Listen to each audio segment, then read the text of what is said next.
We're live. We're live. We got Kevin Hawthorne's here. Right on, right on. Gone Rumble yet or what? What's going on, Rumble? Rumble. Can't tell what's going on Rumble anymore. I got to do there we go. All right, cool. We're on Rumble. I can't figure out Odyssey anymore to save my life, so I'm not sure what's going on there. All right, good. So we're on Rumble. We are on the YouTube, the other things that whatever comes with YouTube. I'm going to join. I'm going to sign up for a Rockfin account here pretty soon. And then I'll probably even do it on Instagram. I always say that, but I'm not a very motivated businessman, if that makes sense. I just not. It's funny. I was listening to Owen Benjamin the other day, and they're like, "You should monetize this, monetize that." He goes, "Look, I'm just a lazy. I don't take advantage of all the opportunities that are out there to make money. Promo code Bull and Brand, and I'm not like that. I just like the idea of going through various. Hey, look at my man John, Gen X. Hey, what was your line of work, John? What are you retiring from, and what are you retiring to? That's freaking awesome. Look at that. My man John, retiring today. Take that. Freaking Obama. Oh, Biden. That's what I'm going to say. Take that, Biden. You can't freaking make John do what you want to do anymore. Biden. Someone posted the other day, by the way, just as a side note, I'm retiring to Philippines, blah, blah, blah. Largest weapon dealer on the planet. Yeah. Hey. Right on. I was talking to a couple of guys the other day. They work for Big Pharma, largest drug pushers on the planet. Anyway, it's just this guy said, I'm retiring to Philippines where I can afford to retire. And I said, didn't Philippines mandate vax? I'm just curious. I think they did. I might be wrong, but I don't think so. Did Philippines mandate the vax? Yeah. So before you guys, start bagging on the good old US of A, we're still the only game in town, dude. 100%. And then with that said, let's talk about that idiot in Chicago getting not reelected. I tell you, a lot of people, you're going to say, I mean, it's great. I love that she gets to come up. I want people swinging from trees, frankly. I mean, all these freaking Nazis. Just like Nuremberg, we didn't, unlike what we did in Nuremberg, we executed 19 people. And yet more than that, Nazis came to join NASA. That is kind of weird. We executed those guys, but literally Nazis, Werner von Braun, are literally in NASA with pretty sizable leadership roles. That's kind of weird. I don't want that for our Nuremberg trial, man. I don't want that. I want Nuremberg to be a full-fledged Nuremberg with people swinging and no one coming in who are doing this later on to run our operations in the United States government. If you're a part of the Nazi party, you should have no authority here. If you're part of the COVID Nazis, you should have no more authority here. And some of them should be swinging. That's all there is to it. But with that said, don't get this false impression that because freaking Lori Lightfoot is out, that shows you there is hope. There is no hope on this earth. There isn't. All hope is gone. That doesn't mean you don't walk in hope. You'll walk in hope of the eternal Lord and his forgiveness and his love for you. But that doesn't mean you say, oh, man, see, if we just vote harder next time, donate more money, they'll change. They ain't going to change, dude. This world is run by chaos, evil scumbags. Just because idiot Lori Lightfoot is out, the guy who's going to replace her is either some left-wing clown or some moderate Michael Bloomberg type. They're just as bad. You can't vote yourself out of a tyranny. It's not going to happen. Some of these guys, they sell their soul for 5 minutes of fame, and they need to be swinging. I grant you. At the end of the day, you're just going to have another tribe of people coming in there who are going to do the same thing. There's no other way around it. Do not have false hope in the elections. They're not going to change anything. They're not. That doesn't mean you go like, oh, woe is me. No, there's hope in God above who sent his son Jesus Christ to die on a cross for us to open up the gates of heaven. So when we knock on the pearly gates, St. Peter says, come on in. And the good Lord says, well done, good and grateful servant. That's the hope. The hope is all there for anyone to take. But it's not here, it's there. Let's say prayers, my friends. Oh, Heavenly Father, may we not put our hope in this world here. This world is fallen. We are fallen people. And only through the love that you have shared with us by sending your son to die in the most painful death on the cross have you opened up the glory of salvation for us for eternity. That does not mean we can just do whatever we want. We are still sinners, and we need to acknowledge those sins and truly be ask for forgiveness of them, recognizing we're all fallen. All are fallen except the one.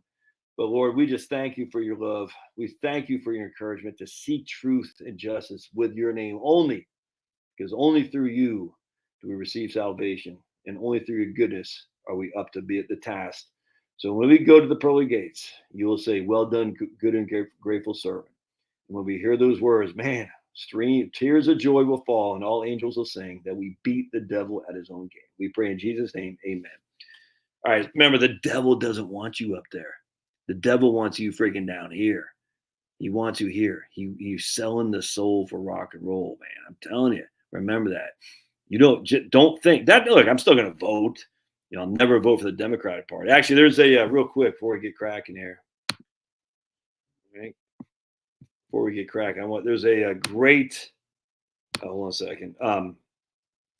This was fantastic.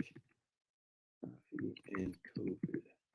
Childers, yeah. So I don't know if you guys follow my man Jeff Childers on coffee and COVID.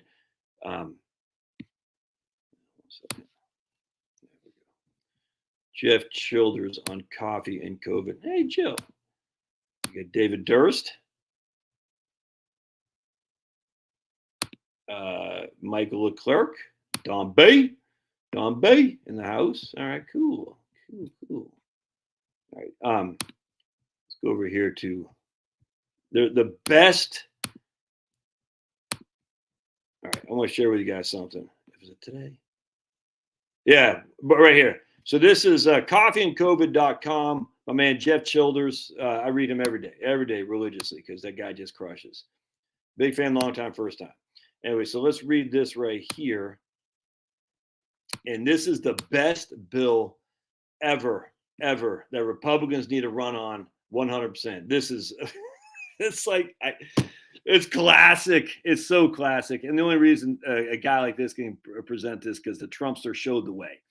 As much as I have issue with the Trumpster, and I do, the facts are he showed the way for Republicans not to be, I just want the media to like me. I want Joe Scarborough and his, what's that chick's name? Mina, something like that. These ladies who get their faces done, it doesn't look good. Don't get your face done like that, dudes. You look bad. Don't, whatever the hell they're doing to you, don't do that. I saw a picture of her, something the other day. I was like, damn, is that Mina? Whatever that chick's name is, Mika.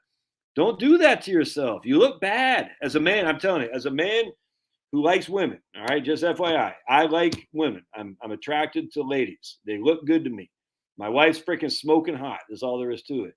You do not look better by doing all that stuff. I'm just telling you, as a man who's a full-blooded, red-blooded American man who likes women. No. Don't do that. It looks bad. And it's going to look worse too. I can't. Don't do that to yourself. I don't understand. Like, yeah.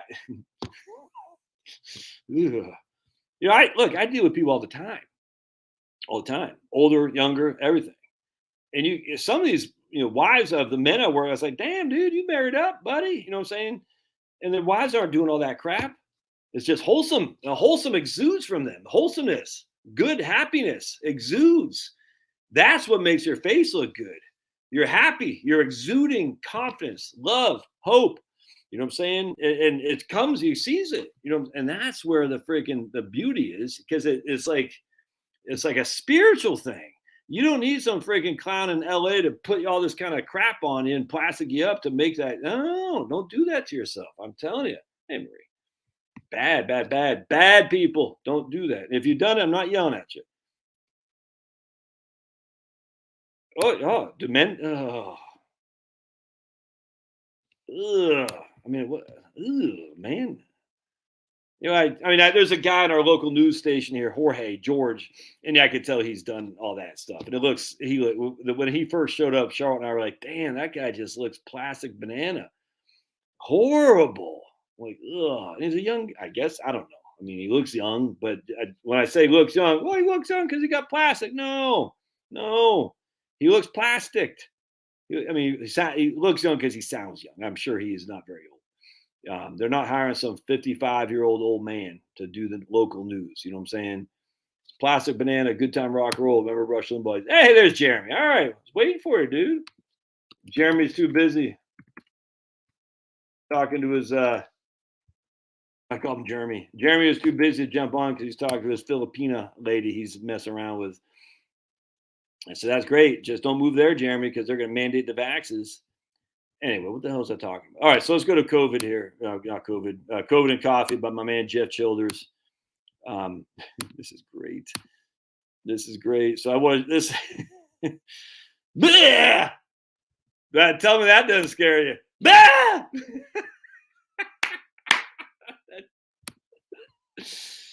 But there is no hope in the politics, man. There isn't hope in this world. Just FYI. I just laugh at it and enjoy it for what you can and get on your hands and knees and pray for God's glory and mercy. That's just all you can do, man. Oh yeah, we're gonna talk about the tetrific. All right, we're gonna talk about that. So be patient, brother, man. Be patient. I think one time I was too harsh on tetrific. I'm trying not to be so harsh on people. What up, Doug? Dougie Fresh Ackerman. All right, so anyway, so let's go down to this right here. And here's LA County. So it was funny.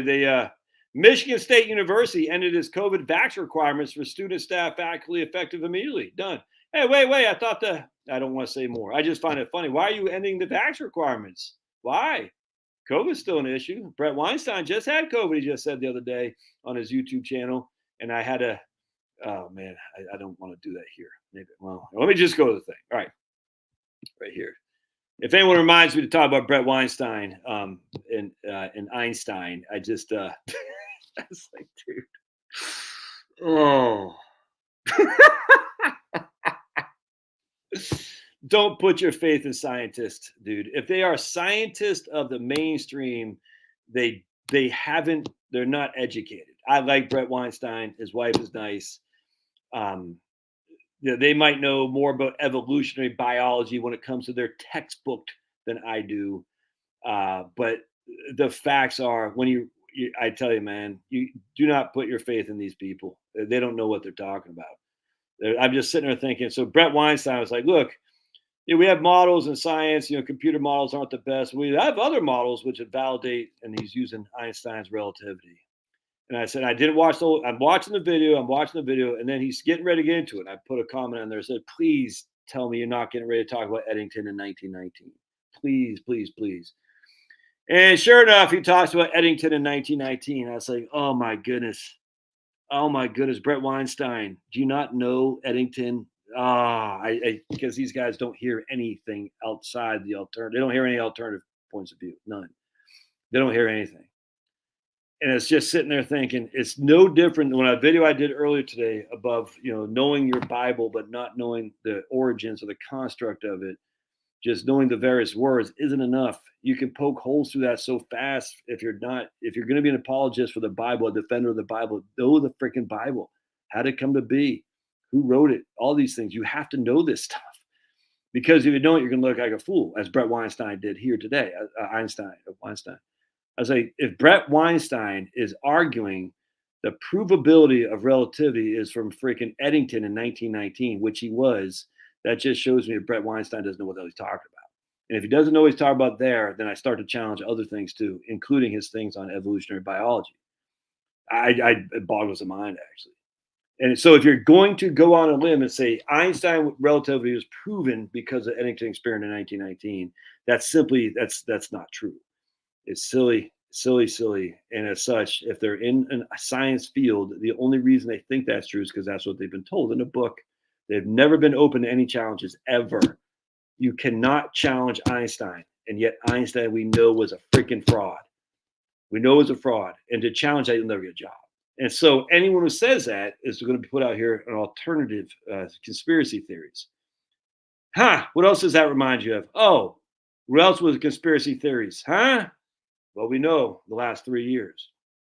As such, if I were you, I'm open to ideas. I would start to say everything I thought I knew before was taught me by learned people who were never challenged in the Orthodox. Their Orthodox was it. You could not challenge it because they would not allow them into any kind of polite society to give arguments in favor of the challenge the Orthodox. Is all there is to it. And in my video I did today, I was talking about William Wilston with his Arianism faith. And I just said that these guys were kicked out of polite society.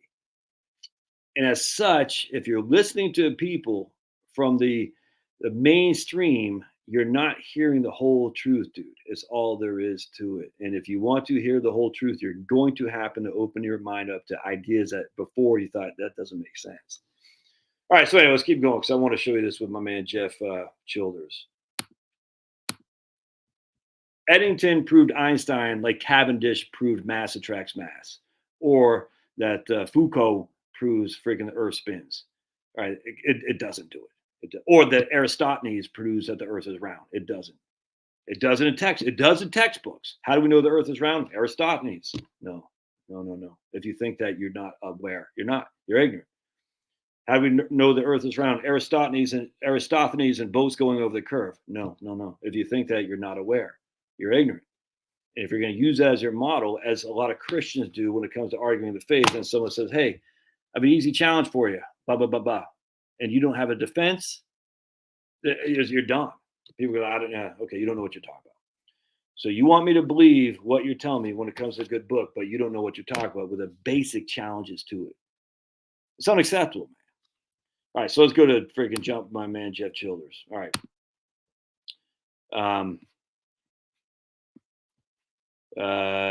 Former comedian, now billionaire. I don't know if that's true. Is Zelensky actually a billionaire? I've heard that. I'm not quite sure. I believe that. I don't know that to be true. He said pretty soon it'll be required for Americans to send their sons and daughters to die fighting the proxy war. No, that ain't happening. I actually love Steve Deace. I follow him on Rumble, and he says I will not. No way in hell I'm sending my kids to fight your damn war. 100%. I could not agree more. Anyway, that's not what I want to talk about. All right. Right here. Indiana, Hammond, Indiana. Jill, Hammond, Indiana native, former New York Mets pitching prospect, died suddenly. Shocking. How did that happen? No one knows. New York, North Carolina State University found dead at private residence. We've now had we've had 9 sudden and unexpected student deaths this semester. The semester was only 2 months long. 9 sudden deaths. 5 of those are considered suicide. And they've only had already in 2 months in the semester, and they average about 3 suicides a year. All right. This guy dies here. Sad. This guy dies here, or he didn't die. He's just in bad place. But anyway, so right here, hold on just a second. Right here, Florida lawmaker introduces bill to cancel state's Democratic Party. All right, this is fantastic. We're going to cancel the Democratic Party, the Florida lawmaker. This is awesome. I love this. Why are we going to do that? How dare you? Florida Republican State Senator Blaise, that guy, filed SB 1248 titled Political Parties. If passed, the law would immediately decertify any political party that previously advocated for slavery or involuntary servitude in their party platform. Any registered voters affected by this decertification would automatically become non-party affiliated. The law would immediately decertify any political party that advocated indentured servitude or slavery in their political platform. Guess what? Coincidentally, the Democratic Party adopted pro-slavery positions in its platform not once, not twice, not thrice, but 4 times. The Democrats kept on doing it right up until Republican tyrant Abraham Lincoln made slavery illegal. Oh, I think it's great. So the state Democrats' response, of course, presenting a bill that would disenfranchise 5 million voters. Not being disenfranchised, you can still vote, but you're not going to vote for a traitorous party. A traitorous party who rebelled against the United States. Remember that took down the statues of Robert E. Lee and all these other guys because they were traitors to America. And we're America. They're all America now. Black Lives Matter. They love America all of a sudden. So they took down statues of Robert E. Lee as they're voting for the Democrats. You can't have it both ways. The Democrats were traitorous to the United States, and frankly, even worse, they advocated the ownership of human beings. They happen to be black, and I don't know why the blacks suddenly took in with the Democrats, but be it as it may.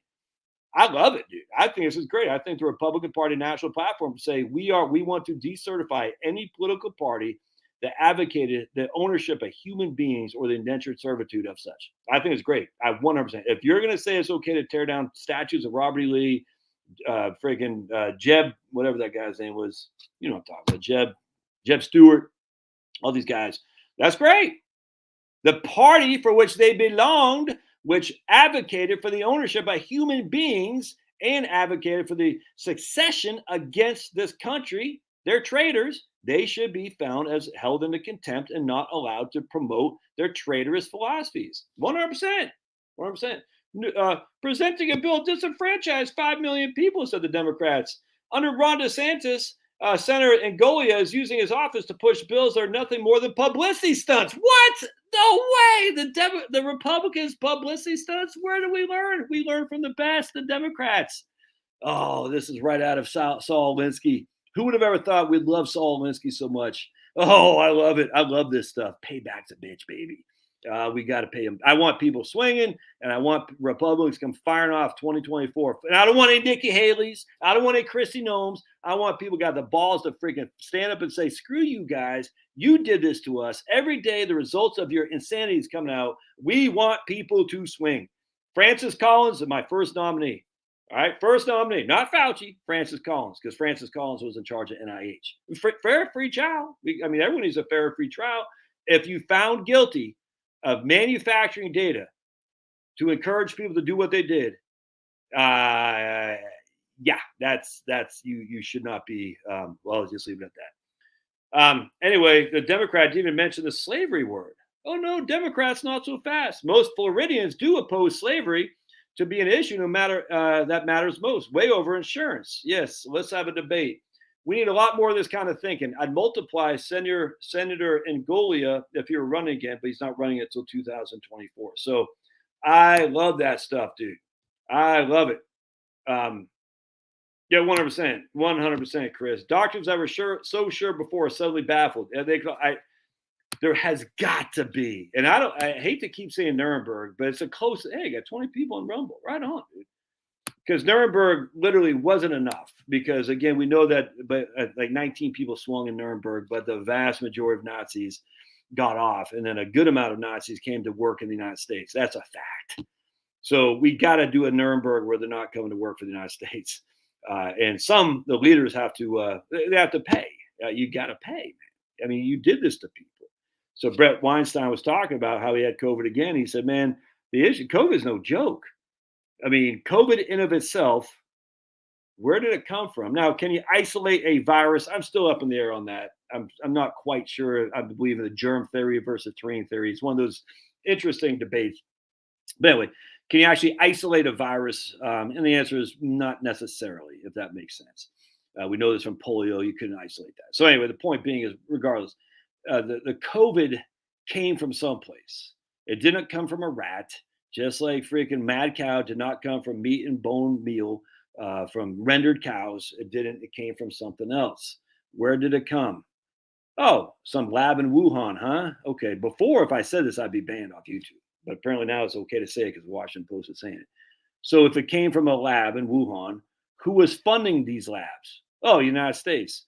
Ah, interesting. So if COVID came from a lab and it made untold terror amongst millions of people, sickness, death, short lifespan. So Brett Weinstein is saying, how many weeks, if not months, if not years of my life now have been reduced because I've had COVID? We don't know. We don't know. But you can't have that. The mass destruction of human beings throughout the world that came from a lab, someone knew it was there. Someone was pretending it wasn't. We know who those people were. And as such, someone was funding that, was us, the United States government, at the behest of whom in the NIH? Francis Collins? But I didn't know. I'm just taking orders. Where are you now, Francis Collins? Where are you now? Who is that guy, Jill? You know what I'm talking about. The Dujak, or what's that doctor, Jill? You know, the doctor, what the hell's that guy's name? Dujak or somebody like that, Dijak. There's a guy from Echo Alliance, if memory serves. He knew what the hell was going on. Fauci knew what was going on. Francis, ignorance of the law is no excuse. Let's just put it that way. And I want that to happen. I used to be pro death penalty. Then I was anti death penalty. And now I'm pro death penalty again because I'm such I can't, because you have to pay the ultimate sacrifice if you're going to do this kind of damage to human beings. You have to. And, we look at Neil Ferguson at the ICL, Imperial College of London, like we talked about the other live stream. Somebody's got to, some of these guys got to pay the ultimate price to make sure this never, ever, ever happens again. It's interesting. The New York Times is now pushing swine flu again. Peter Dash, that's it, right on. That's the guy's name. Try him and fry him. I could not agree more, dude. But I don't want I don't want electric chairs. Swinging is the ultimate thing, and it needs to be done on public so people can see people swinging. That's the ultimate way to get people to say never again. So Neil Ferguson over at the ICL, Imperial College of London, and the New York Times are now pushing swine flu again. I don't know what the hell they're doing. Why they're? I mean, if anyone takes them seriously, I don't care. But this guy's been doing this for decades now. At some point, you're gonna say, you know something, Neil Ferguson, you had a nice run. You got that Rockefeller money. You got the Jeremy Grantham money. And I think your days are over here because you've done a lot of damage. A lot of damage. Now, he's a UK citizen, so I don't advocate the United States going in there and extraditing people. Nah. But at the end of the day, it would sure be nice to see those people in the UK do the same. They never will because UK is dead. The UK is dead. It's sad, man. Anyway, all right, so let's I don't like Stu Peters, FYI. The guy doesn't do anything for me. Just as I'm not a fan. I don't know if Stu Peters. You know, he had a show on one time that actually freaking pissed me off. Something wicked on Rumble that he interviewed some guy in Ontario or Alberta. I can't remember. It says we tried the state province. We won, and now I can't remember what it was. It's all fake. And I just said, and that set us back a lot because a lot of the truthers fell for it, and I said it wasn't truthful. It was bad, and you can't have people, grifters coming along stealing the thunder of the righteous people, because what happens is Nuremberg trials because of Nuremberg Code. I get on Rumble, my man El Vijo Gringo. Yeah, I need more. I'm not sure what you're saying. It's saying we don't have a Nuremberg Code. I don't get it. So are we saying we should have Nuremberg trials because of Nuremberg Code for what they did? Is that what you're saying? No, I get it. All media suspect, 100%. It sucks. It sucks, man. It's just that thing really tipped me off with Stu Peters. I said, man, it's kind of like when they did the snake venom stuff. I said, man, come on. You don't need to go that far. You don't. It's like when the enemy is digging his ditch, let him keep digging. Don't give him a freaking ladder to get out of the ditch. Snake venom. Why are we talking? It's crazy. And that died suddenly video, there's some issues in there too. You're like, dude, why are you giving these guys a rope? All right. Do I see the I don't know.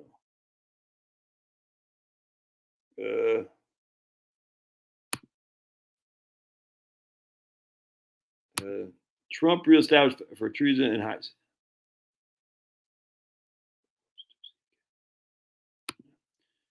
Right.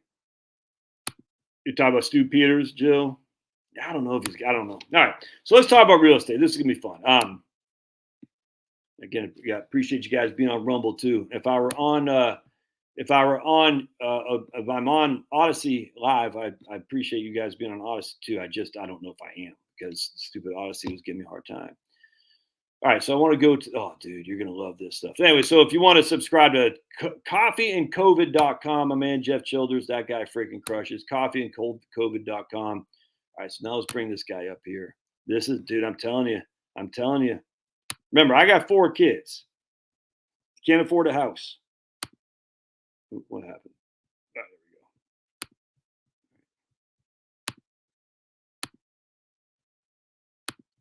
we go. Check this out. This is from the Federal Reserve Bank of Atlanta, right down here. All right. Here's an old man. How do we know? Because he's got the white hair. And he's a general contractor. What does a general contractor have? Nothing but a pickup truck, a clipboard, and a cell phone. When I was in banking at First Citizens Bank, the best training we ever had I loved it, man. We had this lady named Rhonda, and she was, man, straight from the hills of Western Virginia. Grundy, Virginia was Rhonda from. And you're like, you talk about a mountain girl from, man, and she was, I don't know if she's still alive. I don't know. She was great. She gave me more knowledge on taxes than anyone I've ever had. This freaking country girl from the mountains of Grundy, Virginia. Anyway, so she had another guy in there who was a commercial banker who said, yeah, you're going to get inundated with loan offers or loan things from contractors, general contractors, especially while real estate is taking off. He goes, look, the only thing that general contractors have no assets. The only thing they have is a cell phone and a pickup truck and a clipboard and a hat. He says you got to be very careful offering loans to general contractors. And he said this in 2002 when I was going through maybe through two, yeah, when I was going through this training three. And it's like, don't you? I mean, I'm telling you, he said they're going to all come up here. They all have the great plans. They all want construction loans for the things they're doing, and they have no assets. Their only asset is their contract, is their clipboards, their pickup truck, and cell phone. I will never forget that. So I work for First Citizens Bank, which is a pretty conservative banking entity out of Raleigh, North Carolina, and Charlotte. I think it was Raleigh, Charlotte, maybe Charlotte, because all the banks now are in Charlotte. But anyway, a very old school Southern kind of, good old boy network. They said, just be careful loaning to contractors. And the guy was right on, because what happened in 2007, 6, 7, and 8 was a real estate market crash. And so if you're in banking, don't loan to general contractors without some kind of collateral. Remember, banking, you have to have collateral. If the loan doesn't perform from a cash flow perspective, how does the lender get paid? The lender gets paid from collateral. Collateral is more than just a signature. Can't have just a signature loan if I'm doing friggin' floor plans for car dealerships, for instance. Nope. And the collateral of these old used cars ain't going to fly. We have to have personal signatures that you're going to personally guarantee these loans. And these people get so pissed off. How dare you want me to personally guarantee this loan? Well, if you're not willing to personally take a stake in it, why should I put my money on your? It's not my money; it's my customer's money on your endeavor. Because my cash flow shows it shows until 2007-8 comes along. Anyway, I was out of the banking business by 2007-8, but I felt pretty good that the loans I did, none of them went under. I can't say that for sure, because it's all based on personal guarantees and collateral, not just freaking pie in the sky wishes that these general contractors had that could not provide support if the loan did not perform. And I tell you, I got friggin' people pissing at me like, here's my 2 years of cash flow. It's great. All right, let me see here. That was for the tax. Let me see that they show me the real books, what they kept. Let me see your 1040s. Well, the 1040, wink, wink. We know how it works. We don't show the same cash flow. Let me see the 1040s. And you see a significant difference between a personal tax returns on the 1040, because they didn't show any cash, they didn't show any income, thus they didn't have to show taxes, versus the real books, which showed cash. But the real books there's literally not real. The real books are the 1040s. Yeah. Anyway, my man Jamie says, something else, general contract has LLC status and the ability to file bankruptcy. 100%. 100%, dude. I could not agree more, Jamie. That's spot on. It's K1. You're right, dude. 100%. And if you're a banker, yeah, Grundy, dude. Grundy there's a law school up there. Some black guy killed a bunch of people, actually, like 25, 30 years. I think it's 25 years ago or something like that. In an Appalachian law school is what it's called. And he killed some black guy up there in Grundy.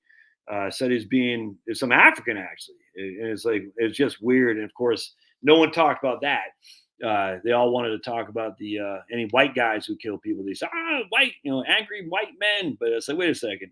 What happened in the LIE? Not the LIE, the LIRR, Long Island Railroad. Remember that? The LIRR, Long Island Railroad. Colin Ferguson, I think that was his name, the black guy who actually shot and killed Carolyn McCarthy's husband. Remember that? That stupid lady from New York who took that and ran to be a Congress lady for, I think she's got out now, for decades. He shot and murdered all kinds of people on the LIRR, black guy. No one talks about that. This guy up in Grundy shot up these people to law school. No one talks about that. But they're going to talk about Dylan Roof. You see what I'm saying? It's like, wait a second. How come all that on Dylan Roof, but not all that on friggin' Colin Ferguson or the friggin' guy in Grundy, Virginia? I remember that guy's name, but I certainly remember Dylan Roof. Why is that? Oh, because Dylan Roof was even more evil. If you're killing people, you're pretty evil there, guy. All right, so anyway, let's go into this. But good stuff, Jamie. Appreciate those.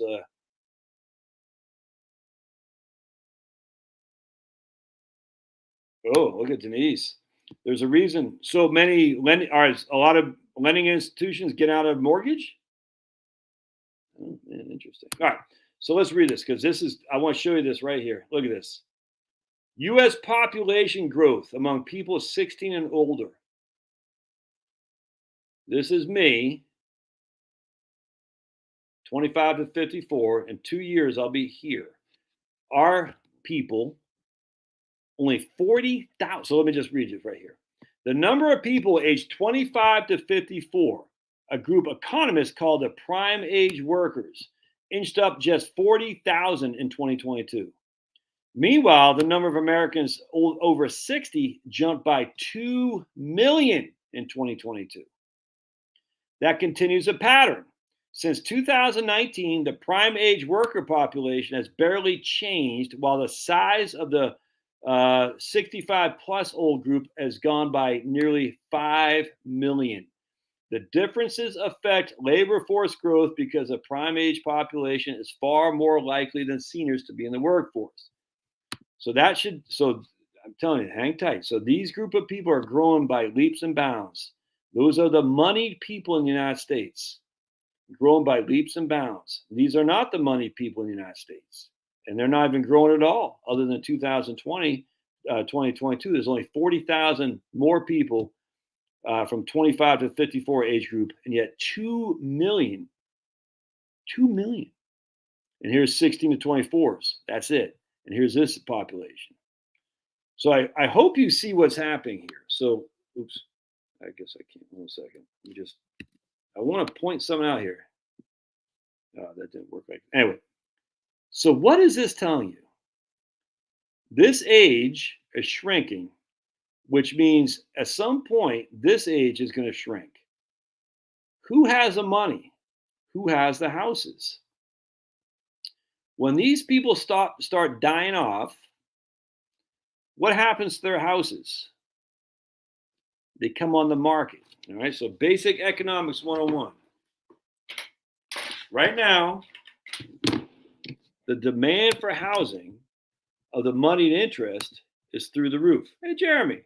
Right on. Jeremy gave me $5. You're the man, Jeremy. I paid in full my student loans, the amount of. Hey, look at Jeremy. Friggin' killing it, baby. Jeremy paid off his student loans. It's freaking awesome, man. You're a good man, Jeremy. I don't care what they tell you. All right. So the demand for houses, especially for the retirees, and they're not escaping to Atlanta. They're going to the suburbs and stuff like that because they know Atlanta's criminal. They know Chicago's criminal. They know Boston's criminal. I mean, in the older days of what's his name, Rudy Giuliani and stuff, they might have gone to New York City, but they're saying, I'm getting the hell out of here. So they're buying up these homes. All right. So the demand is through the roof. The demand for houses is through the roof. Supply, it's not going down. Supply isn't dropping. The supply is going like this. So you have a huge demand by the moneyed people, and you have a low supply, which means the prices go up, and that affects everybody. All right. Now, at some point, these people are going to die off, and they're going to die off not just their vacation homes, but their primary residence are going to come onto the market too. All right. So at that point, the supply of the houses is going to go through the roof. But on the other hand, the demand for the houses is going to drop. Why? Because there isn't enough people to buy these houses. There isn't any. There's not enough people to buy the massive amounts of houses that are going to come on the market, probably within a 10-year time frame. If there's not enough people to buy the houses, how do the houses get sold? They have to drop the price. Yeah, this is inevitable. It's inevitable. Well, they're not building enough houses to meet the current demand. Yeah, I get that. But these people are still living someplace right now. They're still in a house right now. And so what that means is you can see a mile away once these older people die off. And then I was talking to a guy yesterday, 2 days ago, maybe yesterday. Yeah, yesterday. He had to probate his parents' estate. And I think he had to go to freaking Florida, even though he doesn't live in Florida, to do it. Pain in the ass. So, how are you going to do it? You're going to sell your house. Okay, how? Who's a buyer? Well, the buyer is going to be who exactly?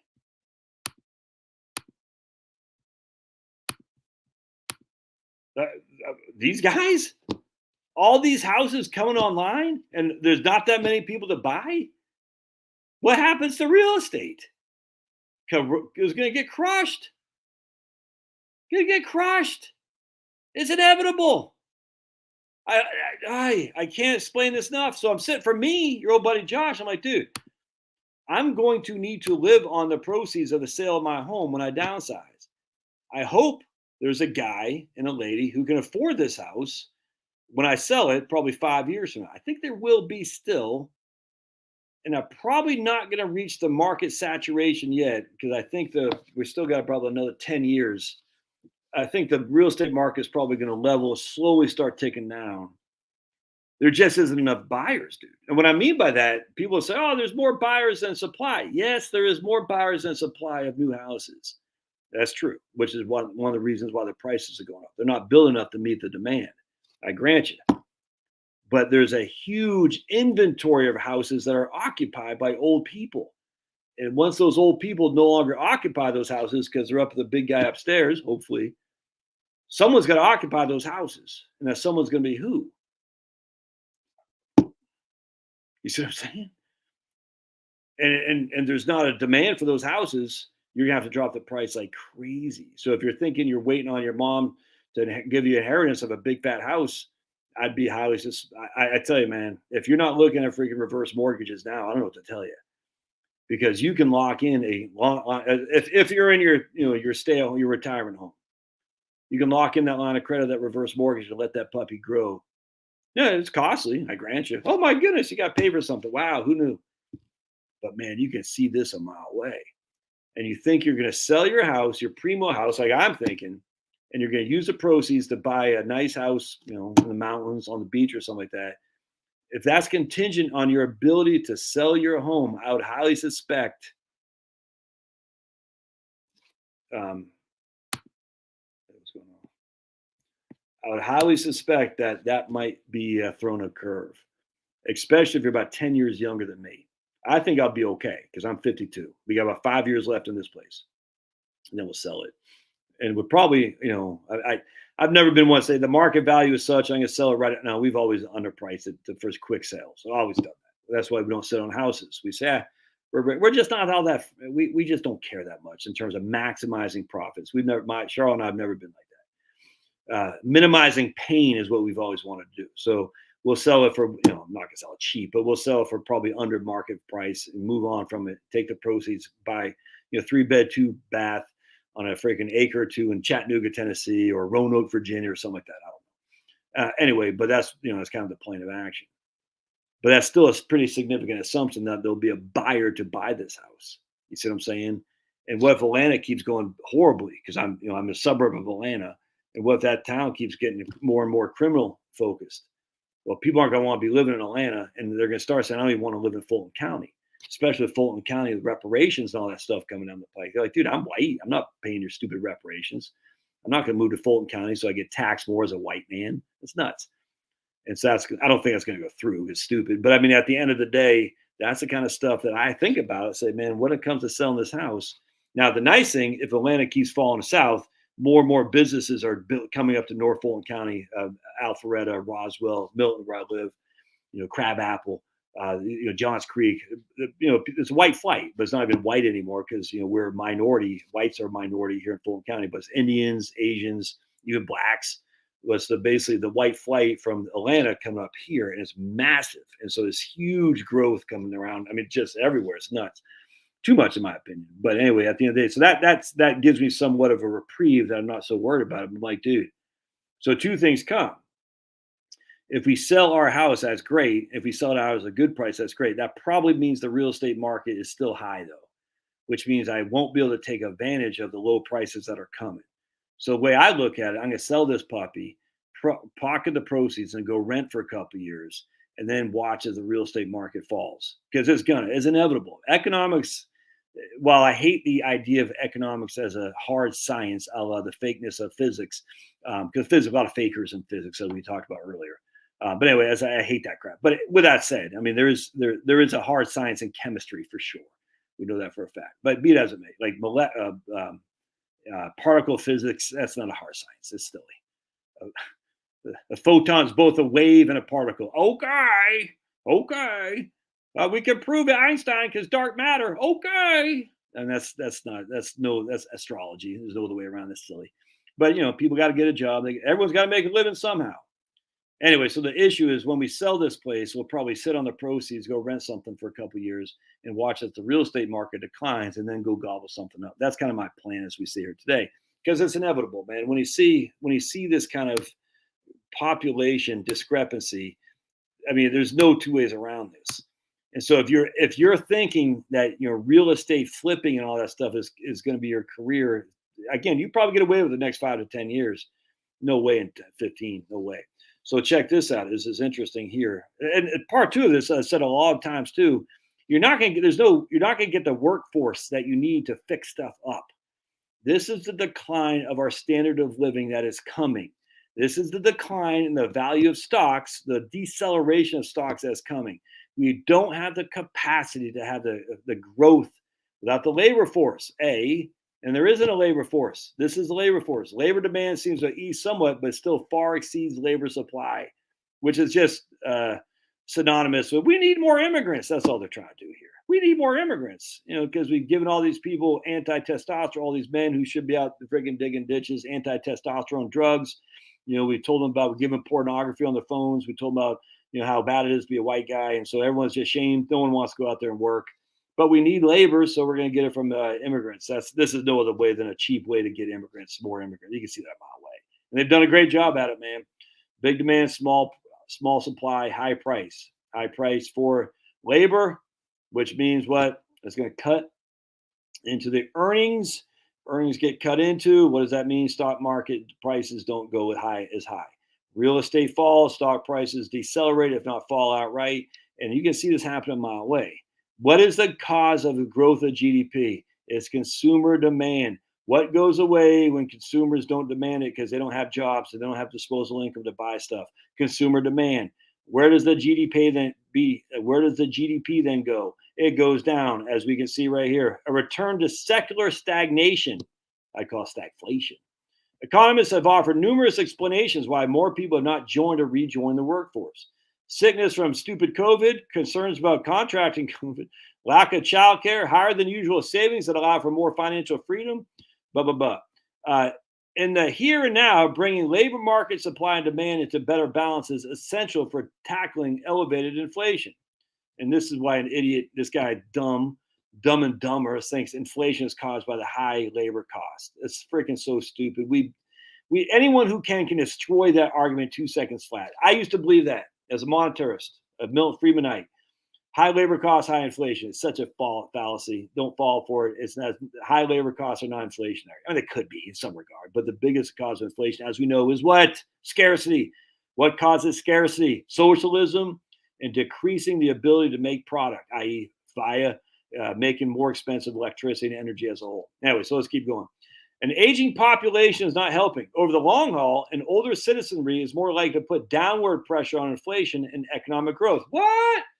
Atlanta Fed economist, this guy Braun, let's see. The longer range effects of aging are nuanced. Braun's research suggests that aging will continue to limit labor supply and help push up wages. At the same time, huge numbers of older people who generally save more than younger people will create a savings glut that will put sustained downward pressure on real interest rates. Rates adjusted. Okay, whatever. The second will probably prove more inflation. All right. The savings glut overwhelms the upward pressure on inflation. Brown points out the United States and other industrialized countries slogged through a long period of low inflation, low real interest rates, and low economic growth before the pandemic. The aging of the population was a major reason for conditions that economists call secular stagnation. As logistical and other disruptions of the pandemic fade, this guy figures industrial economies likely will face slow economic growth, low real estate, low interest rates, and downward pressure on prices. I do think downward pressure on some prices, 100%, real estate in particular. So it's going to be stagnation, stagflation. Again, we're going to have higher increases on some things like labor costs. But it's not. But that's a small thing. The big thing is, how do you get some guy to freaking plumb your house? There's not that many plumbers. I just read an article that while we're trying to electrify everything in the United States, we don't have nearly enough electricians to do it. Not enough electricians to do the work. I mean, give me a freaking break. So it's like you can't get a guy anymore. It's gonna be harder and it's gonna cost more. Now that might have a little bit of impact on inflation, on labor wages, and that would have an impact on inflation of price to earnings because earnings will take a hit as earnings are what? Earnings are net profits. The biggest cost of goods sold is labor cost. Increased labor costs, your cost of goods sold go up, which means either what? This is basic economics here. You have to raise prices. People aren't going to want to pay high prices because they don't have the ability to do so. So you're going to have less profits. That's all there is to it. Less profits. Less profits means lower price growth. Price earnings ratios, man. On top of that, you have a higher interest rates. I don't think it's be pushing down lower interest rates. I think the higher interest rates where we are probably here to stay. I could be wrong. I don't know. Long-term rates, I think, are probably where they are right now. 4%. That's probably where we're going to be forever. Anyway, so the issue is, I don't know if they can push down rates, but the long-term rates look a hell of a lot more attractive now than they did a couple of years ago, which means certificates of deposit, other things look off more attractive. Stock prices decelerating from earnings. All right. Earnings growth is slowing. Stock prices are decelerating. Higher interest rates on bonds that are guaranteed. Shoops, that looks more attractive. Stocks look less attractive. What happens to stock price? Now you have the price earnings ratio contracting as well. The P of the PE ratio, because the earnings have already contracted. So the price earnings ratio is two things. It's the price you're willing to pay for $1 of earnings. Well, the dollar of earnings now, because it takes more to have more, their earnings are going to be lessened because of the labor force isn't there. All right. So that means you're going to have to pay more cost for labor, which means your earnings are going to take a hit. All right. So the earnings are dropping. And people are saying, I don't want to pay $20, $25 per $1 of earnings on if the earnings are dropping, especially when I can get 4% fixed rate guarantees over here. So now the P of the PE ratio drops too. People say, I'm not going to pay 25 to 1. I'll pay 18. So earnings are dropping. The contraction of the PE ratio will drop as well, simply because people are not willing to pay high valuations. It's not going to happen. You can see this a mile away. What would be the cause to change this? What would be the cause? I mean, literally, there is no, the people who have the money are older people. And older people don't spend as much. And when older people die, they're going to be a mass glut of real estate that's going to go on the market, which means the supply is going to go through the roof. Demand will still be as whatever it is. The demand doesn't change. If anything, the demand will drop because all these old people are no longer buying houses anyway. And so those prices on the real estate is going to go down. I hope you see where this is what's happening here. On top of that, the standard of living is going down too. We know this for a fact because Obama told us. Under my plan, electricity prices inherently will skyrocket. That's Obama's quote. You can look at flipping up. Electricity prices skyrocket. We need electricity to power our economy. If they skyrocket, that is another hit to earnings, never mind our own pocketbooks. The price per kilowatt hour. I mean, the whole thing just shows you the cluster foxtrot that it is. And as such, you doggone better take precautions to lock in so you don't get smoked in the down market. Make sure you're locking in your real estate so you don't get smoked in the down market because your line of credit on reverse mortgage contingent on what? The appraised value of your home. Your appraised value of your home is $500,000. The reverse mortgage will give you a line of credit on that. Your appraised value of your home is now $350,000. The reverse mortgage will give you a line of credit based on that. So you better lock that puppy in if you're going to be staying in there. And look, if you're 68 years old, there's nothing to do with you, nothing, because you're part of that the cohort I just showed you. You're one of 2 million people people over 65. You're not finding the labor supply we need. It's not going to happen. We're going to have a huge amount of just insanity when all these older people start dying off. Huge inflow of real estate. Huge inflow. The demand is still low. Regardless of what people say, these people don't have the cash resources to buy the houses at the current price. They don't. And as such, the people are going to make out like a bandit, either on their home, their dream home, either on their freaking rental real estate. I don't know. Or the people got cash money in which to buy without having to go to the bank to buy houses. Say, look, man, I know your dad just died. I saw you in the probate court. I'm sorry. I know you got to put this on the price in the market. It doesn't look good. I'll just pay you cash money. I'll give you 150 for it. Oh, I could get 300,000. Yeah, good luck with that, baby. Good luck with that. Why? Because there's 8 other people who could get 300,000. That's what they thought until they go to price their homes, which is exactly what happened in 2008. Do people not remember 2008? I mean, I talk about my first book, Strategic Money Planning. I'm going to sell my house. I bought my house in 2005 at 500,000 bucks. All right, I took basically a 5% down, and I have a 95% loan to value on my mortgage. All right, my house now is worth, freaking 420. I still owe 490. I just got laid off my job. I can't afford that mortgage anymore. Thus, I have to sell my house so I can move to the Midwest where cost of living is cheaper and there are a little bit more jobs in my line of work. How do I sell my house? I'm going to have to bring money to the table to pay off my being upside down if I can find a buyer. Oh, by the way, same thing happened to Frank down the street. Same thing happened to Joe over here. Same thing happened to Mary across the street. They're all in the same thing. So now we have 5 different competitors selling our house so they can all get out from underneath it. And they don't have anything. There's no buyers coming through here because they're all in the same boat. This is what happened in 2007 and 8, dudes. I know this for a fact. So now you got 5 people in one street selling their homes, very few buyers coming through. And when the buyers that do go through, they got the pick of the litter. I'm not going to pay you 400,000 for that house. I'll pay you 350. Whatever. I just got to get out from this. How are you going to get out from it? Well, I'm going to come to the table with the money, or I'm just going to walk away. And what happens when people walk away and they go to foreclosure? What happens to real estate in that neighborhood? It drops more because it's called comps. A guy comes through to do an appraisal. You want to sell your house? He's going to look at comps. He goes, "Oh man, that was just foreclosed on. They had to sell it for they sold it just like that." This is what happened in our neighborhood when we lived in Phoenix. Same damn thing. I shared the story. I share it again. We bought our house for $98,000 in 1997 or 1998. We put some sweat equity into it so we didn't have to put anything down. And I can't remember why I didn't use a VA loan back then. I forgot. But anyway, so we had to paint the house inside and out, called sweat equity. And so we got it without having to put any money down. Anyway, so we sold it for like I want to say 125 a couple years later.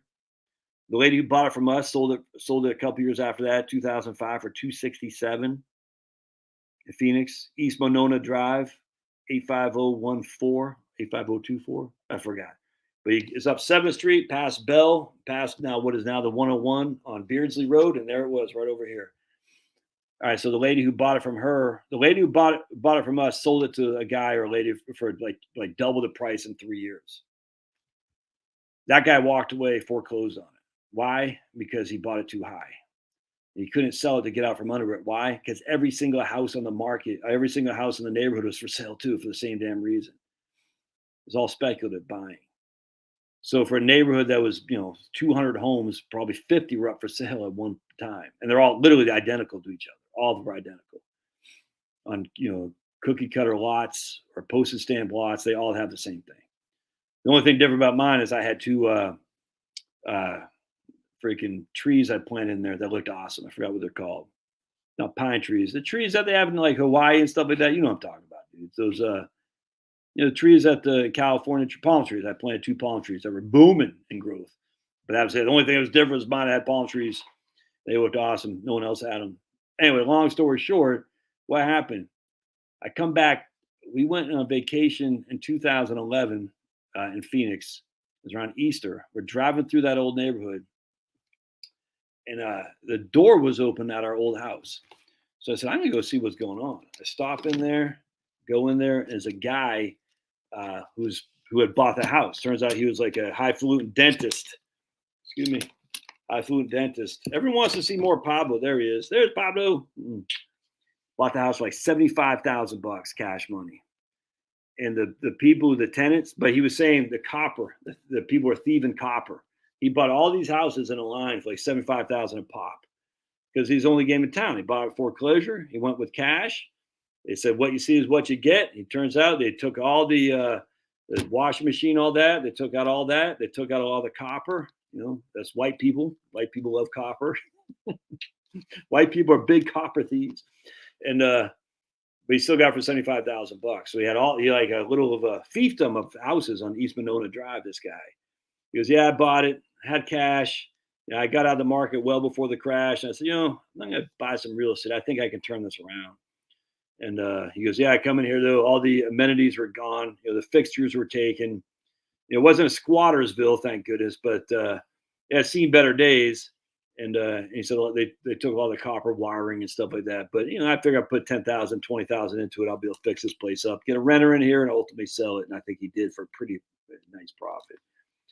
That's what happened, dudes. That's speculative, obviously. People are fools. It's always easy to be a fool. I don't yell at anybody.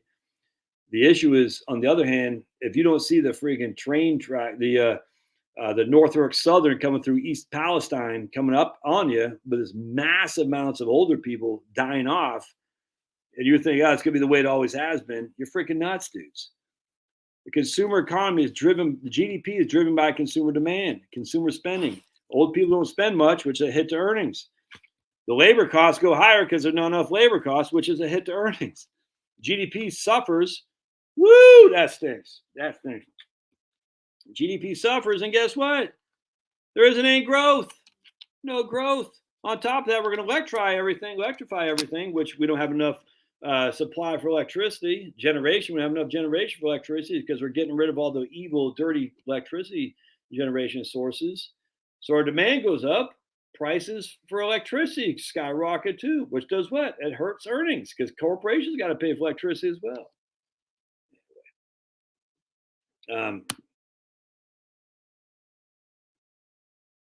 Right there. Yeah, 100%. And that's why, some lady got all her shorts all up orange because how dare you say women shouldn't go in the workforce? I never said women shouldn't go in the workforce. I said at the end of the day, if you have two income family and you think you're getting by on a two income family, when I showed the video yesterday, I said, look, this is what it's costing you for your wife to go to work. And you can say it's your husband. I don't give a crap. But we know most men aren't the stay-at-home types. Most women are. If there's a stay-at-home person, it's the woman 90% of the time. It doesn't mean men who stay at home are weak. It doesn't mean women who go to the workforce are losers. This is just common sense, dude. And she goes, how dare you say women go in the workforce is whatever. You say whatever you want. They're snowy. But I said at the end of the day, the issue is if you're going to work to better your lot in life financially, you better look at the true numbers when you factor in the cost of childcare and all that stuff, not just the day-to-day intricacies of going into the office. She goes, well, I make more money than my husband. See, I say, if money is your priority, more power to you. The extra $2,000 or $3,000 a month you're making is probably worth it if that's your priority. And that's okay. I'm not here to judge you. Yeah, I am. I'm here to judge you. That's okay if you want to choose that. But don't sit there and tell me that you're doing that. If that is your priority, I want to make more money. That's okay. That's okay. But don't sit there and tell me there's not a side effect of that by having other people raising your children. Just admit it. And she did. This lady admitted, I make more money. It's okay. If that's your priority to make more money, man, more power to you, sister. I got nothing for you. Sergio says 7.5 interest rates will keep many out of the housing market in spite of a housing crash. Yeah, I disagree with that. Let me give an example. Excuse me. Because what happens here is what we had when we were looking at buying a house in Pennsylvania or New Jersey. All right, so Pennsylvania, lower property tax, high property tax. So if you got Philadelphia right here, smack dab in the middle, and no way in hell am I living in Philadelphia. That's crazy. So Pennsylvania has lower property taxes. New Jersey has higher property taxes. We bought New Jersey. Why? Because the price of the houses were lower than they were in Pennsylvania. Because everything equals. It's an equilibrium, man. Equilibrium. In fact, it's actually interesting. Even with the higher property taxes, we were able to get a house, 2 train stops from Philadelphia, for the price of what we could have bought a house in Downingtown, Pennsylvania, which was, I don't know, friggin' 20 train stops on the SEPTA. I forgot what it was, but it was like in a smaller house too. So the interesting thing was we were willing to pay higher property tax because the cost of the home was lower. And the same thing here with mortgage rates. You'll be willing to pay higher interest rates if the price of the house is lower. It's all equilibrium. There's no two ways around that. So people aren't going to say, I'm not going to buy a house if the interest rates are 7.5%. It's not going to do that. I won't buy a house if the interest rates are 7.5% and the house is $500,000. But I will buy a house if the interest rates are 7.5% and the house is 350, 100%. And that my first house we bought was 7%. You know, I remember that. I said, man, we got 7% interest rate. Woohoo. And we bought it. Again, we bought $98,000. You see what I'm saying? If the house was $200,000, we could not have afforded it. No way. And here's Brian. PA is looking into a 4-day work week, 32 hours with no wage, loss of pay. Companies get tax credit. Yeah, it's falling apart, dudes. I mean, again, and oh, you're so negative. No, it's not. Why? How can a guy who believes in the good Lord above be negative? Stupid. Not negative at all. The days of old are gone. You get this through your head. This is why I take so much. I don't know. I've watched Dave Ramsey episodes for a long time, but I took 5 years ago so much umbrage on his 10 to 12% rate of return. I'm like, dude, this is insanity. And then people call him out. He goes, he got really angry by it too. People say, dude, I can't believe you're doing this, Dave. He goes, well, all these other guys are only saying 5 to 6. No one's going to invest if you only think they're getting 5 for 6. At least I'm getting people to invest. Huh? I was like, what? Literally, he said that. He goes, yeah, he's like pissed off. He's like, all these other guys saying he's only gonna get 5%. No one's gonna invest if they're only getting 5%, 5 to 6%. But I'm telling them they're gonna get 10 to 12 and they're investing. So I'm better man for it. I was like, dude, that's freaking nuts, man. That's nuts, Dave. So you're essentially making crap up just to get people to invest? Oh, where have I heard that before? Well, half these freaking insurance salesmen on their stupid annuities. Crazy. Get back on the road. What do you mean? I'm not sure what you mean, Gary. Tell me what you elaborate, please. Because that right there looks freaking awesome. Yeah, but they don't need to, Jill. No, they don't need to work. They think they do. They don't. This is where Elizabeth Warren's mistake was. People got so suckered into school districts. I got to live in the best school district. And that's what I talked about in my book. You should, if you got kids or you're a youngin', my man Jeremy, you should get this book. I talk about this. The Great Schools Trap, I think what I call it. Don't rely on your employer for life insurance, durable powers of attorney and guardianship, reliable transportation without breaking the bank, leasing. How dare you lease? Borrow from your 401k to pay debt. How dare you borrow from your 401k? Yes, you should. Variable rate mortgages are fine. How dare you? Yes, these are all mistakes I made, man. Beware the great schools trap. Beware the great. See, this is why this book sucks, dude. That's such a. No reason that should be in color. There's no reason I should have that picture. This is the first book I did, and the lady who did it for me, she's a nice lady, but she was trying too hard to make it, and anyway. Beware the great schools trap. I gotta be in the best school district. We are in the best. It doesn't mean crap. It doesn't mean crap. The whole point about the great schools thing is if you're in a school district with 2-parent families, you're gonna be fine. If you're in a school district with 1-parent families, it won't be. It's just that simple. It has nothing to do with the teachers. It has nothing to do with the friggin' quality of it has all to do with the parents. If both parents are in the house, you're gonna be fine. If it's heavily divorcees and young moms, that's bad. If it's older people, older, financially situated, both. This is the whole thing. Both parents need to be at home, and I don't mean work from home. They need to be at home. If both parents are in the house, the schools will be better, unequivocally. End of story. Full stop. If the schooling is with mostly the people, the constituents in that district are mostly single moms, it won't be as good. This is a fact. This is not a bash on single mom. I was raised by a single mom, so screw off, Snowies. At the end of the day, and I sucked at school. You know why I sucked at school? because there's no one at home when I went home. So when I went to move in my dad was working full time. I know what the hell he was doing. I think sometimes he took business trips, left me by myself, which I thought was pretty cool. The last thing I ever did was go to school, though. I'll tell you that right now. I'll never forget one day he got called in.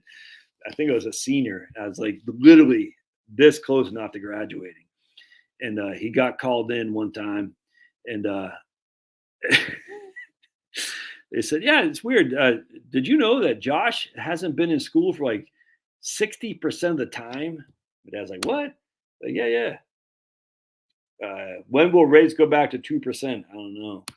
And my dad's like, "He hasn't been in school like 60% of the time." It's like, yeah.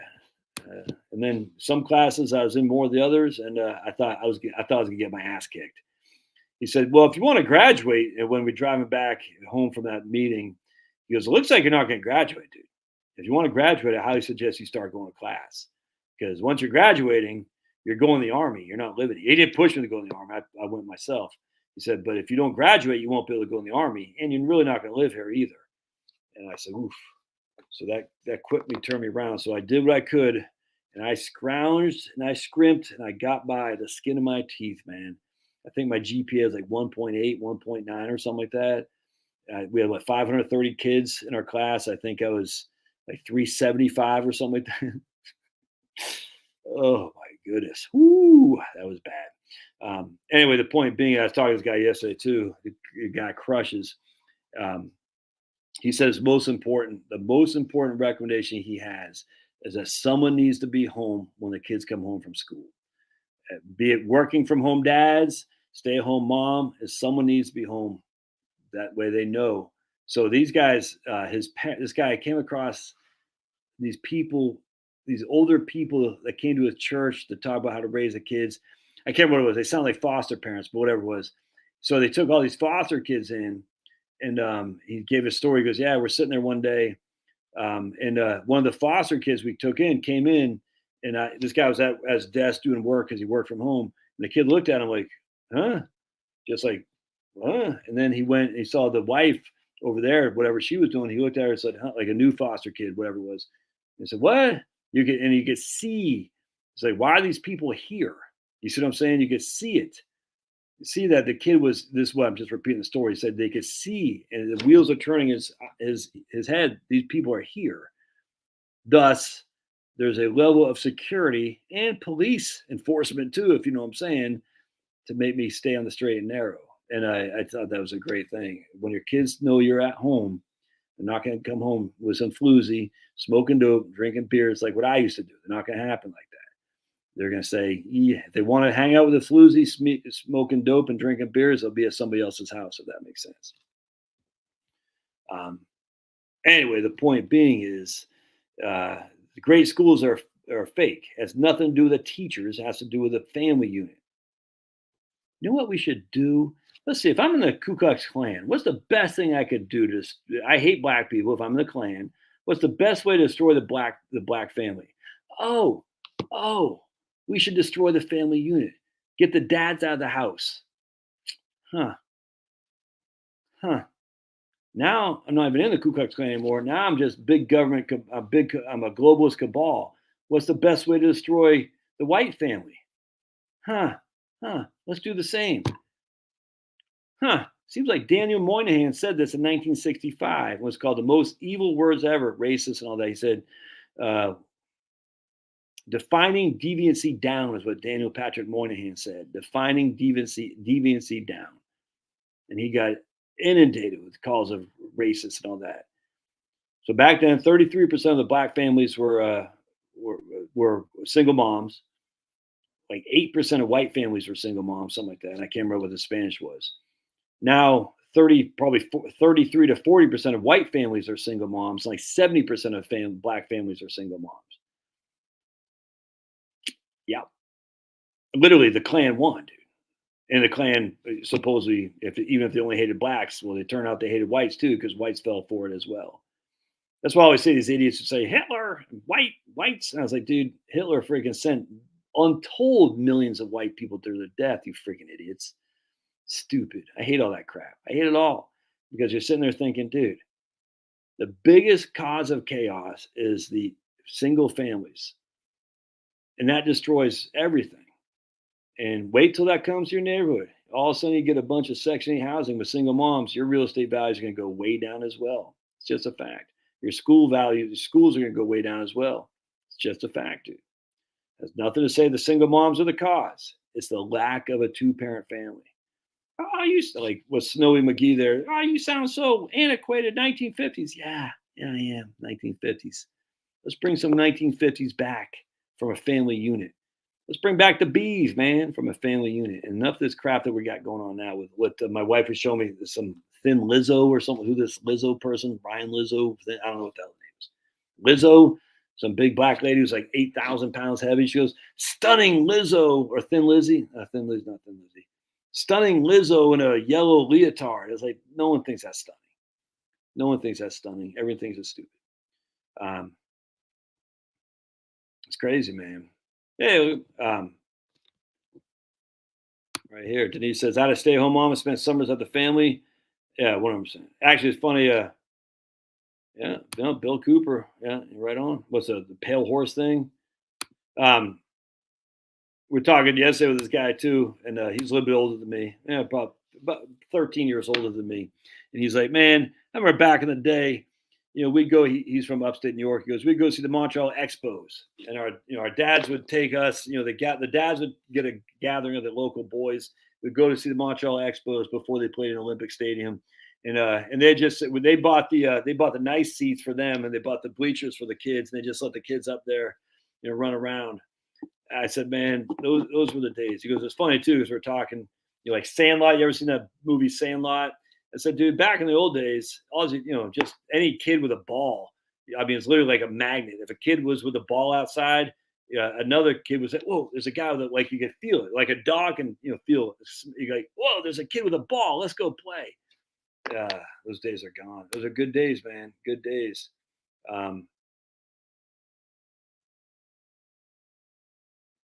Sad they're gone. But anyway, it is what it is. I mean, we can reminisce all we want, but we got to deal with the reality as it is. All right, so what does this mean? I think personally, my thought process, we probably got another 5 to 10 years of a leveling to a little bit of a drop off. We've seen a little bit of a drop off this year already. I don't think it's going to be anything drastic. I just don't. I think in 10 years, it's going to be pretty bad. So the baby boomers, the bulk of the baby boomers will be at their life expectancy by that point. And many of them are going to be dead. Many of them will die off. Many of them soon to be died. Many could go to nursing homes, all that. Either way, they're not going to be occupying their primary residence, no matter how it is. And there just isn't enough people to occupy those houses. There isn't, because a lot of the baby boomers didn't have big families. So they don't have kids to occupy those families. They don't. A lot of the baby boomers are childless.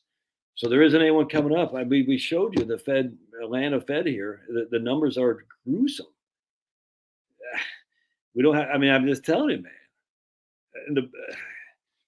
So if I were you and I'm in the market for buying a house, I tell you, man, I might hold my powder. That's for damn sure. I.e., I'd be quick. I'd be hesitant to heavily more. You shouldn't leverage anyway. But right now, I certainly won't be leveraging that puppy to keep my money in the stocks. That's freaking crazy. I'm gonna buy a $500,000 house that 2 years ago was $300,000. I'm gonna take a 90% loan to value loan. That means my house is what I have a $450,000 mortgage. All right, and that way I can keep my money in the stocks because I think Dave Ramsey's right. They're gonna grow to 10 or 12% a year. That's freaking insanity, man. Now, 10 years fast forward, my stocks did not grow at 10 to 12% a year. My mortgage I've only paid down because the interest rates are so high. Only paid down $30,000. I still owe $420, but now the real estate is starting to fall apart because all these old people are dying off, putting their house on the market. Now the value of my house has dropped, and now I need my house. I need my house to provide a certain level of income because the stocks have dropped too. So anyway, Thin Lizzy, Thin Lizzy crushed, dude. Thin Lizzy. So my man Sergio up here. People are going to say, reverse mortgages are scams. I tell you. Did he say reverse mortgage has lowered age to 55? I think but that's not for the federal ones. I can't remember. Anyway, I can't remember what the line of growth is. I'm going to be pushing the reverse. So if you don't like reverse mortgages, you think it's a scam, you're not going to. I'm going to be pushing this more and more as we go forward. I don't get paid. I literally, again, as we started this thing, I'm like Owen Benjamin. I'm not a good businessman when it comes to this. I don't maximize my profits. I can't guarantee. I highly suspect. I get all these things on. You should, Patriot Food Supply and this, that, and the other. You should. Nope, don't want anything to do with it. I don't like those stuff. And a lot of these, even Steve Day's, dude. I'm like, come on. I know people gotta get paid, but it's like, come on, man. I don't like it. I don't like those ads. Promo code. Just rubs me wrong. Anyway, I don't get paid any of this crap. I probably could. I won't. And because this is not. The money I make on YouTube as itself is good enough for me, if that makes sense. You see what I'm saying? So I'm quite fine. As long as you guys are here, and I might tick a lot of you guys off by saying you need to be looking at reverse mortgages. You need whole life insurance. Maybe. It's not a scam, first and foremost. Whole life insurance is far from a scam. I don't see quite the value I do in reverse mortgages because whole life insurance requires you put a lot of money into it. And if you don't have a lot of money to begin with, that's going to be tough. But if you have the cash flow, I think whole life is freaking pretty solid. But I'm going to be pushing more and more stuff on the protection as we go forward because it's blindingly obvious to me. Protect. Just like I was talking about here today in Apologetics, in my video I did today. Apologetics is a defense of the faith. That's what apologetics means. You're not apologizing for it. You're defending the faith. All right, well, it's great to be a defense of the faith. So what a lot of people, Christians, will do is they'll go on the attack, the polemic. I'm going to show you this good book says 1:5 John 8, the 3 will be 1. And someone says, so you're on the polemic. You're on the attack. You're trying to recruit people to Jesus. The sad thing is you have huge holes in your defense. Because then someone's going to say, yeah, but the 1 John 5 and 8 that has been manipulated. The KJV added stuff that was never in the original manuscripts ever. They added stuff. NIV does the same thing. Catholic Bible does the same thing. All this stuff. So while you're on the attack, showing people the Trinity by 1 John 5 8, people over here are going out the door. So you're bringing one in, but you're losing two, just like in NFL. Offense puts people in the seats, but defense wins Super Bowl. So you might be putting 45 points on the board, but if they're scoring 52 against you, yeah, you might have gathered a lot of touchdowns, but you just lost, and I can't have that. And Christianity is the epitome of going on the attack, the polemic, to show the benefits of Jesus without having any defense at all.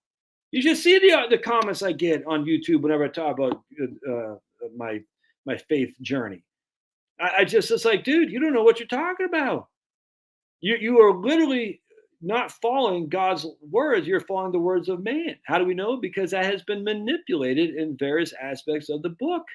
That's a fact. This isn't debatable. And yet you're assuming that the KJV is a perfect example. It's the only source of the holy book. That's freaking nuts. That's nuts. That doesn't mean the Catholic Bible is better either. Doesn't mean the NIV is better. But you have to go back in time to see what is the KJV based on. The Tyndale Bible, what's that based on? You have to go back in time and see what is this whole thing based on, as I did in my video earlier today. So you're going on the polemic to show that the KJV, and I'm just using that for example because that's usually where most of the people I think are falling. KJV is the only way for me. And someone can easily take that apart, just say, well, that's not what that's not what the original manuscript said. So someone added that to it. And that someone wasn't holy, someone was political. That's why they added to it. And just like I said with William Wilston and his thing on Josephus today, and he was an Arianism, not Aryan race, Arianism. He did not take kindly to the Trinity. He said, my reading of the scripture is that the Trinity in of itself is suspect. And he was kicked out of polite society. So you never heard an argument against the Trinity. Most of us haven't. And then when you do, you're taken by surprise. You're like, wait a second. I didn't know that. That's the defense. The defense is wide open. So you might be putting points on the board, but you're putting, for every touchdown you're scoring, you're giving up a touchdown and a 2-point conversion. You're getting a touchdown and a 1-point conversion. They're getting a touchdown and a 2-point conversion. Thus, after 5 touchdowns, you're down by 5 points. Can't have that. And then to sit there and say you have all the answers because that's what you were, again, it's kind of like going back to what I started with Brett Weinstein today, with Eddington. Oh my goodness, Eddington experiment, the eclipse of Eddington proves Einstein's relativity. No, it does not, Brett Weinstein. You just have never heard a challenge that because the challenges have been kept out. You can't hear the challenges because you've never been privy to them because they eliminated the challenges to what the rule of law is in terms of what the mainstream projects on us. And when you hear a challenge, you fold like a cheap suit because you don't know what to say. You're like, I didn't know that. That can't be true. And why would they lie? That's what we always say. Why would they lie? That's crazy. And the same thing when it comes to good book. The same thing when it comes to all this stuff, dude. Well, the history of the stock market, I said, oh my, it's crazy. Anyway. All right, so this is just silly. This is right here is insanely silly. I'm trying to be patient here. Why are you protecting with a reverse mortgage? You're signing your largest asset to the bank. Do you not see how silly this is? Why is that silly? Because reverse mortgage, what it does is it gives you an income source that's tax-free that you can't outlive ever. Ever. You will never be put out by the bank. Ever. Who puts you out there, Wayne? Who puts you out? The bank? Anyone want to take a guess? Who puts you out? Does the bank who owns a reverse mortgage kick you out? No. The sheriff does if you don't pay your property taxes. Has nothing to do with the bank. The sheriff comes a knocking and he says, hey, you didn't pay your property tax. Time to gather up your things and we'll put you on the street. That's what put out means. They're putting it out. We're putting it out in the front yard. The bank doesn't do that. The county does that. And the county will do it regardless if you have a first mortgage, a reverse mortgage, a traditional mortgage, a conventional mortgage, or no mortgage. The bank doesn't put you out. It's the county that does. The only thing you're signing over to the bank is a promissory note to say, banker, Mr. Banker, Mr. Banker will be made in full when either I move, sell the house, or I die. That's it. He'll be paid in full. But Josh, you're not leaving your kids in a estate. Well, if you're thinking that the markets are going to go up, you then don't have to spend as much from your stock portfolio because you don't have to tap into that because reverse mortgage pays the income from it that you would otherwise need to sell your stocks. It's crazy. It's crazy. People got no clue what they're talking about. And I'm sitting there thinking, what? So I have a reverse mortgage. The bank doesn't take it from me. I don't have to pay the bank a doggone dime until I die or I sell the house. What will I have to pay the bank? No more than the value of the home. If the debt is worth more than the value of the home, guess what? The bank writes that off. I don't. You know why?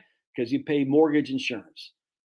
That's 50 basis points. I think it's 50 basis points a year or something. I forgot what it was. You got to pay a mortgage insurance on the front end when you take out the reverse mortgage, and you have to pay an annual or monthly.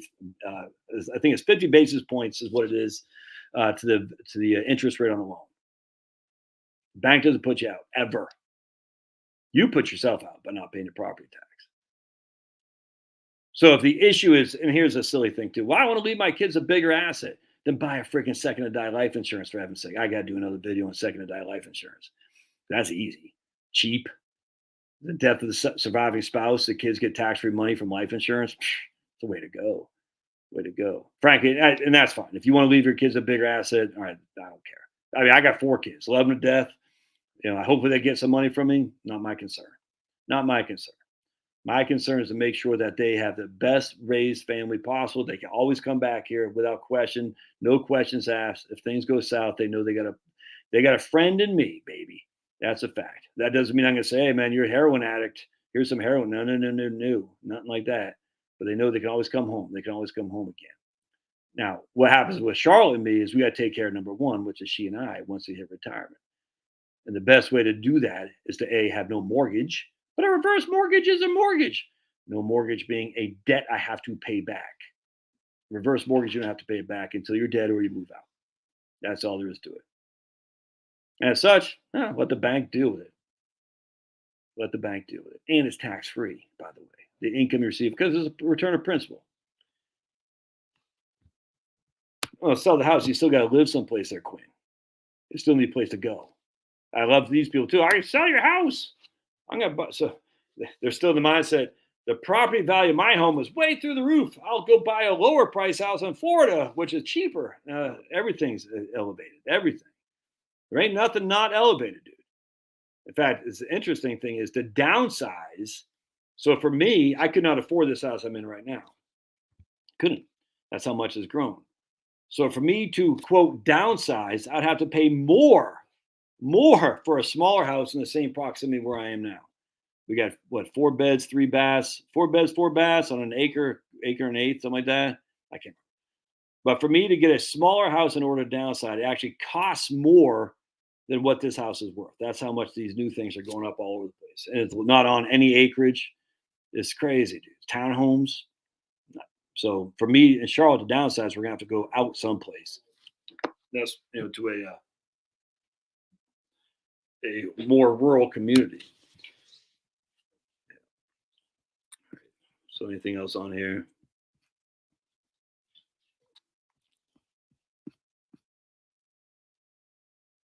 Look, I don't care if people are ignorant. Just don't make statements that aren't true. Insinuating, yeah, right here. Growth rate on the HUD-backed HECM reverse mortgage is 7.75%. Thanks, man. I appreciate your wisdom. First shot. First shot. I'm a baby boomer 3 grown. Right on.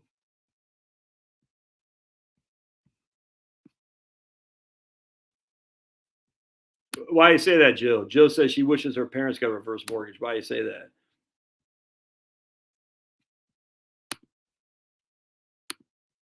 All right. Lastly, I think in some regard, so Sergio, okay.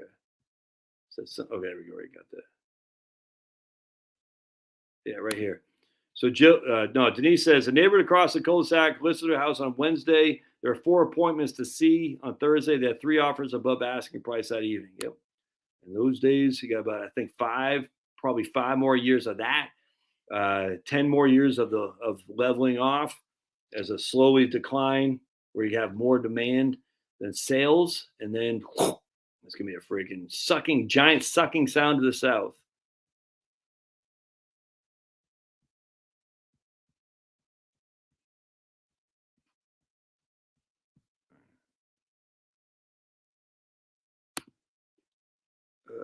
Yeah. In our case, the younger generation can't afford to inherit the house. They can't afford it. Yeah, that's a good point too, John. That's actually a great point.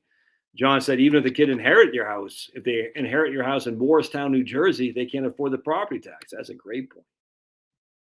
Thanks, Marie. Did you buy me a cup of coffee, Marie? I don't care what anybody says. Marie crushes.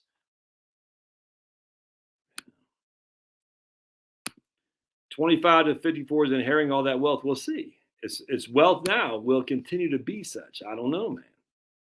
Yeah, look at him.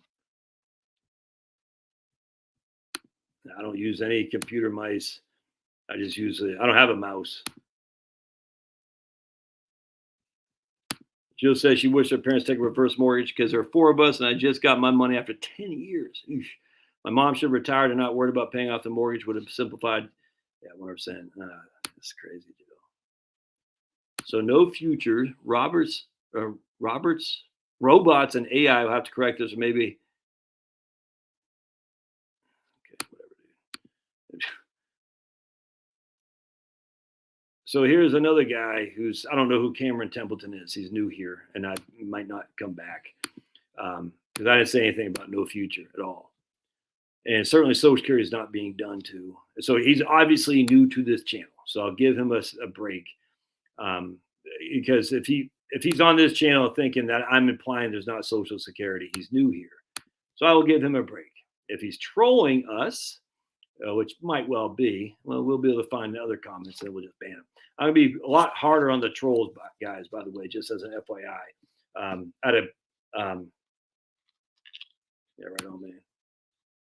Right on. Look at Romans. Oh. Wake up, Pablo. Start drinking coffee. We're going decaf here, man. All three kids graduated from college, no debt, good degrees, not liberal arts. That's fantastic. I know little enough about on a Dave Ramsey hates it. Can you fill me in? I'm down to learn something. I just did a video on that the other day, so definitely watch that video. 25 states have had their legislatures reform the Universal Commercial Code. Is that what that is? I don't know what you're implying here, brother. I don't know what that means. I mean, I get what you're saying. They reformed the UCC, changed the definition of money. Yeah, Uniform Commercial Code. But I don't. What is that? I don't get. What's the implication of that?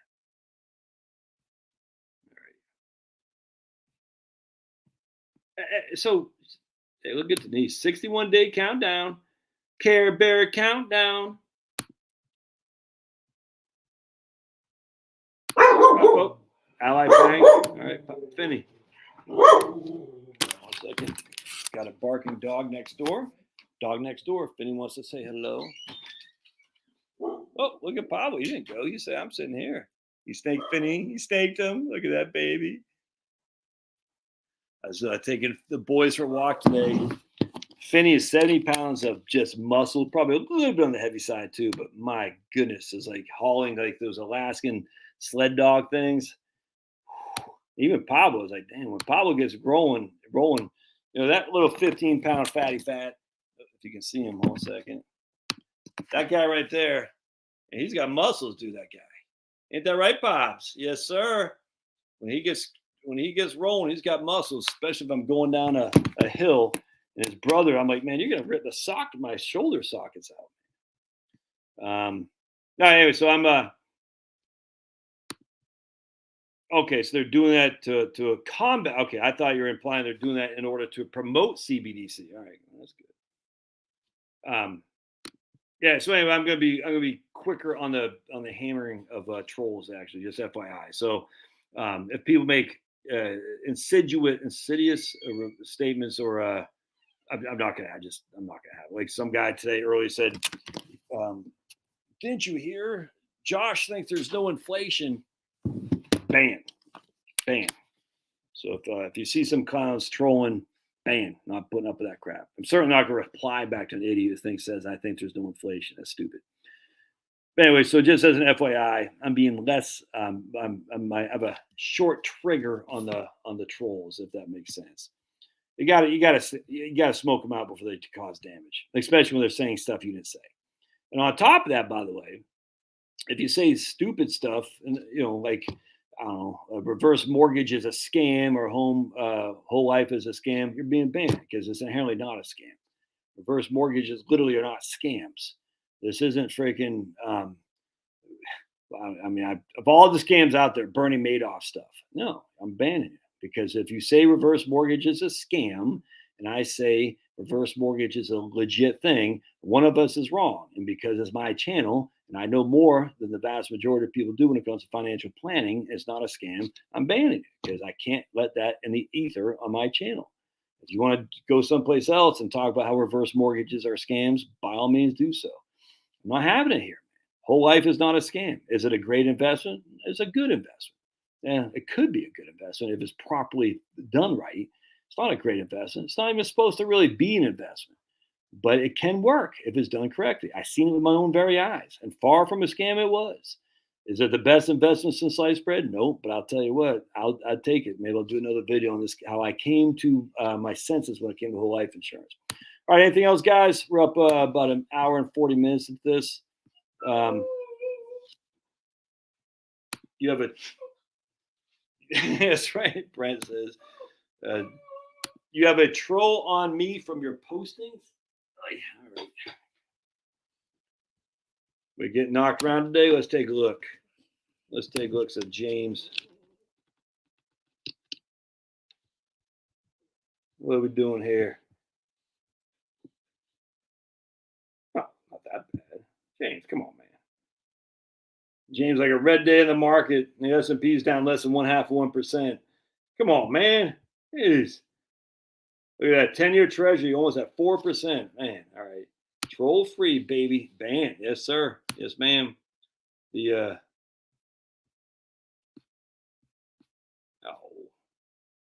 No, give me a dude.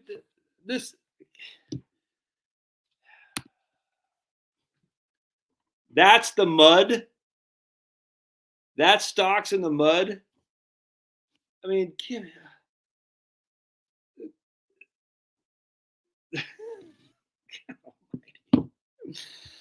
Ugh.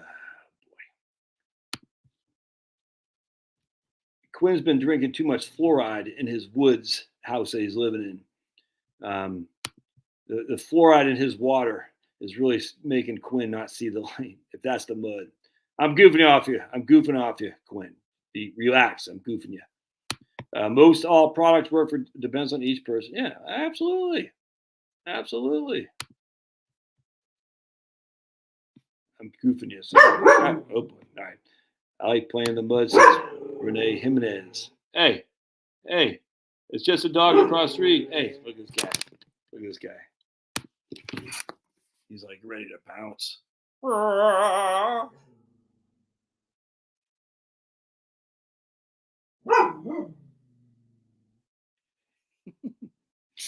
right, amigos, let me get out of here. God bless. Don't forget, locals only, Fridays at 4 p.m. Eastern time. You got to be a member of my locals. Hey. And the link will be the doobie-doo. Hey, big boy. Trying to make some money here. Sweet YouTube money. Sweet YouTube money. You got Stoner Pablo on my lap. We got Growly McGee over here on my left. Quick prayers. Oh, Heavenly Father, we thank you for our time together today. It's never too early to give thanks to you, Lord, even with a barking dog there. But we just thank you for our time together. We pray for all those who are, hey. We pray for all those who are fighting the fear of the satanics that are breathing down their neck to scare them, to turn them away from you, because that's the way they turn away from you, by scaring them, by pulling them full of hate. May they just see the light with your glory. And we pray in Jesus' name, amen. Never say too many prayers, my friends. Prayer is a good thing. Pray. I could have sworn somebody named Jesus prayed a lot. I think Jesus has something to do with our way of seeing the world. And I think Jesus prayed. So no, it can never be, and it's okay to pray in front of people. I know we see like Jesus talked with the hypocrites in his commands, but to say a prayer, not like look how pious I am, but to say a prayer so other people can see. I actually think that's a good thing. And what I mean by that is not saying look out. It just says I believe that the Lord above looks out for those who pray. In fact, it's interesting because Jesus says I'm going to pray. He tells people he's going to go pray, right? So inherently he's telling people I'm going to go pray. They know what he's doing. So by you praying, people know what you're doing. If you pray in public, you're not saying like, "Well, look at me! Everybody gather around. I'm going to pray." Not like that. You're just praying to give your appreciation for the Lord, who is your creator of everything. I don't think it's a bad thing, man. I just think a lot of people say, you shouldn't pray in public. Bull crap. I had one lady I'll never forget. She said a quick prayer over lunch at food. I said, something? I need to be doing that. And it turned me to make sure I say grace every single time I have food. Is it by rote? I don't think so. But I saw her and I said, man, I don't give enough thanks to the Lord. And I would not have done that unless I saw her do it herself. So just pray away, man. And if people see you praying, they might find some good of that as well. All right. God bless. We'll see you guys.